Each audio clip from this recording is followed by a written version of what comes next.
నమస్తే ట్రేడర్స్. ఈరోజు మార్నింగే ఒక ట్రేడ్ అయితే తీసుకున్నాం, బట్ రికార్డింగ్ చేయడం అయితే మర్చిపోయా. సారీ దానికైతే. మనము ఇక్కడ తీసుకున్నాం, మీకైతే లాంగ్ పొజిషన్ పెట్టి చూపెడతా. ఇక్కడ first candle 1 minute candle breakout తోటే నేను ట్రేడ్ అయితే తీసుకున్నా. బ్రేక్ అయ్యి థర్డ్ క్యాండిల్లో ఫోర్త్ క్యాండిల్లో మనం ఎంట్రీ అయితే తీసుకున్నాము. ఇక్కడ చూసుకోవచ్చు. లాజిక్ మీకు చెప్తాను. ఇది ఫస్ట్ అయితే మీకు ఇక్కడ లాంగ్ పొజిషన్ పెట్టి చూపెడతా. ఆర్డర్స్లో ఇట్లా మీరు చూసుకోవచ్చు. మనము 346కి ఎంట్రీ అయ్యి 398కి ఎగ్జిట్ అయ్యాము.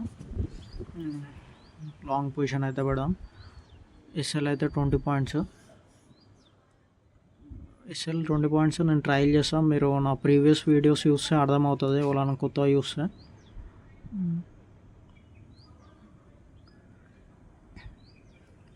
మనం తీసుకున్న థర్డ్ క్యాండిల్లోనే మనకి టార్గెట్ అయితే హిట్ అయిపోయింది. ఇది 1 minute టైం ఫ్రేమ్.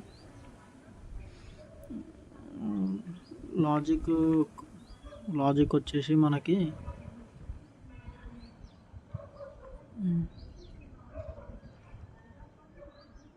చూసుకోవచ్చు. మనం లాంగ్ పొజిషన్ అయితే పెట్టేసాము. మనకి రిస్క్ రివార్డ్ వచ్చేసి 1:2.5 2.6 అలా బుక్ చేసా. ప్రాఫిట్ వచ్చేసి 1823 రూపీస్ అయితే బుక్ చేసాం.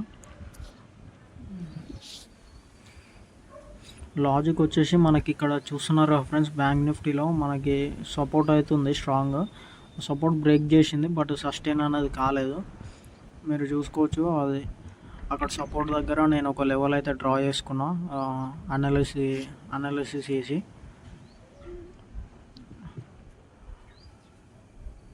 అక్కడ మనకి 2 సార్లు సపోర్ట్ తీసుకుంది. సేమ్ అక్కడనే సపోర్ట్ తీసుకుంటా అని నేనైతే డ్రా చేసా ఒక లెవెల్ అనేది. ఆ లెవెల్ డ్రా చేసి అక్కడ నుంచి రివర్స్ కాగానే మన ఫస్ట్ క్యాండిల్ బ్రేక్ కాగానే మనం ఎంట్రీ అయితే తీసుకున్నాము.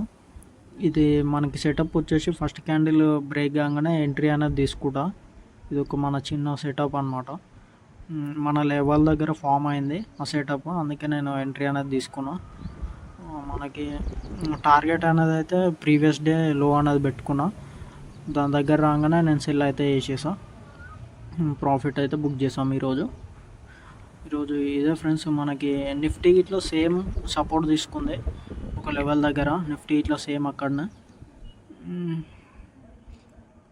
అందుకే బ్యాంక్ నిఫ్టీ రెండు మన ఫేవర్లో ఉండడంతో మనం ఈరోజు అయితే ప్రాఫిట్ బుక్ చేసాం.